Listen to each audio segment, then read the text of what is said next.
Jangan ragu-ragu kalau saudara tidak puas dengan pejabat-pejabat di bawah Anda, laporkan, segera kita ganti. Begitu banyak orang yang mau mengabdi.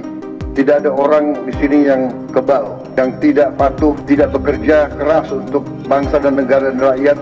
Saudara, saya beri wewenang, copot segera. Suruh tinggal di rumah aja daripada bikin susah kita.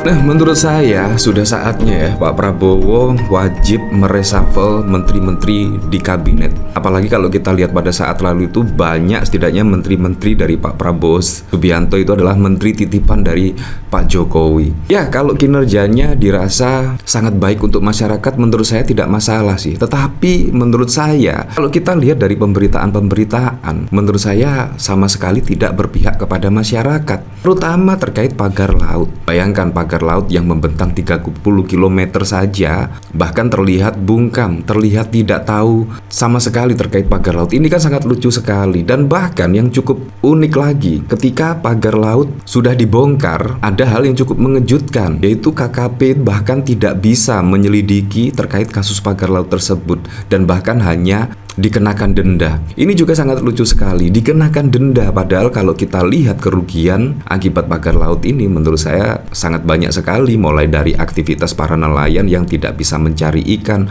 dan bahkan belum lagi kalkulasi kerugian negara akibat pagar laut ini.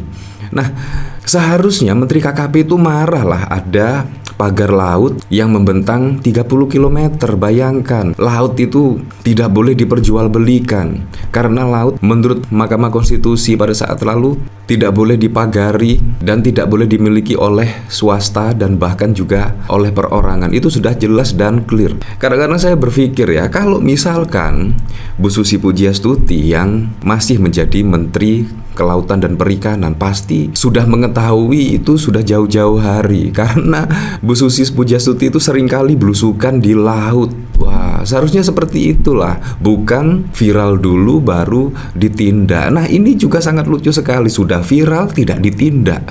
Ini sangat mengecewakan kalau menurut saya ya. Menteri KKP seharusnya marah lah ketika lautan ada pagar, seharusnya marah. Menurut saya itu bentuk dari pembelaan kepada masyarakat, membela hak-hak masyarakat khususnya para nelayan. Nah, bahkan kalau kita lihat dari sini dikomentari oleh Ninggaris Tengah, orang-orang titipan di kabinet Anda Pak Prabowo, legasi mereka bukan untuk tunduk pada Anda. Percuma Anda berikan kewenangan setinggi langit, mereka tetap akan merongrong kewibawaan Anda, percayalah. Ya memang, apalagi pada saat lalu juga masih banyak ya menteri-menteri dari Pak Prabowo bertemu dengan Pak Jokowi. Pak Jokowi bahkan sampai saat ini pun seringkali belusukan dan bahkan tidak sedikit media-media yang masih terbawa setidaknya dari tulisan-tulisan menyebut Presiden Jokowi dan lain sebagainya. Nah, ini juga Pak Prabowo harus bertindak tegas lah. Presidennya itu siapa? Kurang lebih seperti itu. Apalagi terlihat kemarin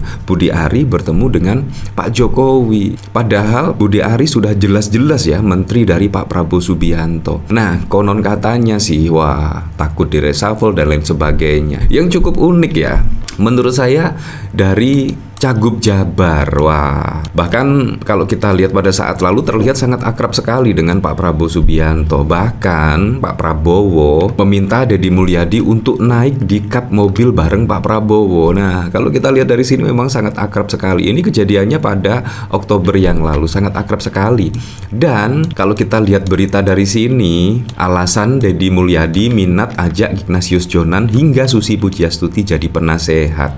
Nah, apakah ya ini adalah kode-kode khusus untuk Pak Prabowo Subianto? Setidaknya Ignatius Jonan dan Susi Pujiastuti yang pada saat lalu benar-benar dirasakan manfaatnya oleh masyarakat setiap kebijakan-kebijakannya, apakah besok akan menduduki di kabinet Pak Prabowo? Bisa saja terjadi, karena menurut saya apa yang dilakukan Ignatius Jonan pada saat merombak perkeretaapian Indonesia menurut saya sangat betul-betul dirasakan manfaatnya oleh masyarakat Indonesia sampai hari ini. Bahkan ketika masyarakat naik kereta api itu langsung ingat siapa? Ignatius Jonan, karena perombakannya sangat besar sekali untuk masyarakat Indonesia. Menurut saya sangat keren sekali Ignatius Jonan. Bu Susi Pujiastuti menjaga kedaulatan laut sedemikian rupa dan bahkan tidak segan-segan langsung meledakkan setidaknya kapal-kapal nelayan pencuri ikan. Bahkan biji lobster pun juga dijaga sedemikian rupa oleh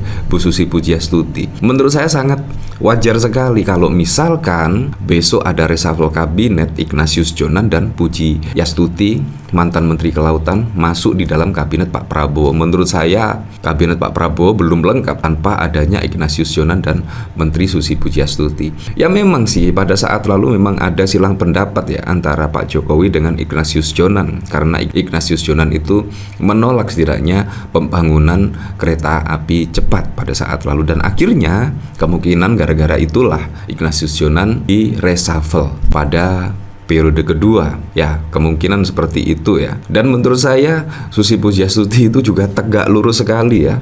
Terhadap apa? Ya, terhadap peraturan perundang-undangan. Tidak bisa disetir dan lain sebagainya. Yang penting untuk kemakmuran rakyat, Bu Susi Pujiastuti sikat sajalah. Dan akhirnya juga beda jalan di 2 periode dan akhirnya di reshuffle, diganti oleh Gerindra, kurang lebih seperti itu. Dan menurut saya ini adalah kode ya setidaknya dari Deddy Mulyadi agar Ignatius Jonan dan Susi Pujiastuti bisa balik lagi menjadi menteri. Menurut saya sangat keren sekali ya. Bahkan kalau kita lihat dari sini, alasan Deddy Mulyadi minat ajak Ignatius Jonan dan Susi Pujiastuti jadi penasehat. Gubernur Jawa Barat terpilih Deddy Mulyadi dilansir dari Antara News mengungkapkan rencana untuk menggandeng sejumlah mantan menteri dalam pemerintahannya. Ia berencana mengajak tokoh-tokoh berpengalaman seperti Ignatius Jonan dan Susi Pujiastuti untuk menjadi penasihat dalam upaya mempercepat pembangunan di Jawa Barat. Ia mengatakan pihaknya harus menggandeng orang-orang yang ahli. Pak Ignatius akan kita gandeng sebagai penasihat di bidang transportasi. Saya juga tanggal 1 Februari 2025 akan menemui Bu Susi untuk menjadi pakar di bidang kelautan. Karena Jawa Barat kan dikelilingi oleh lautan, kata Deddy di gedung Pakuan pada 22 Januari seperti dikutip dari Antara. Deddy juga akan mengundang para pakar ketika dia menjabat nanti untuk membantu Jawa Barat, di antaranya pejabat PJ Gubernur Jabar, Bey Mahmudin, yang menurutnya sangat ahli dalam administrasi dan penataan birokrasi. Walaupun dia adalah eselon 1 di Mensesnek, tetap dia di balik itu adalah pakar utamanya di bidang administrasi dan penetapan birokrasinya. Keren juga ujarnya. Nah, bagaimana menurut Anda? Apakah Anda setuju ketika Pak Prabowo memang benar-benar mereshuffle kabinet dan memasukkan nama Menteri Susi Pujiastuti dan juga Ignatius Jonan? Ya, menurut saya kedua nama-nama itu sangat patut diperhitungkan sekali lah, karena gebrakannya pada saat menjabat sebagai menteri menurut saya sangat dirasakan manfaatnya oleh masyarakat luas. Bahkan hingga saat ini pun kebijakan-kebijakan yang dilakukan oleh kedua menteri itu menurut saya sangat keren sekali ya. Nah, dari sini saya juga penasaran sih kira-kira komentarnya seperti apa ya. Mau percaya bagus, nggak percaya tinggal tunggu kehancurannya. Rampingkan kabinet segera, beban negara terlalu besar ya, seperti itulah. Ya, tapi selebihnya kita kembalikan lagi ke masyarakat menilainya seperti apa.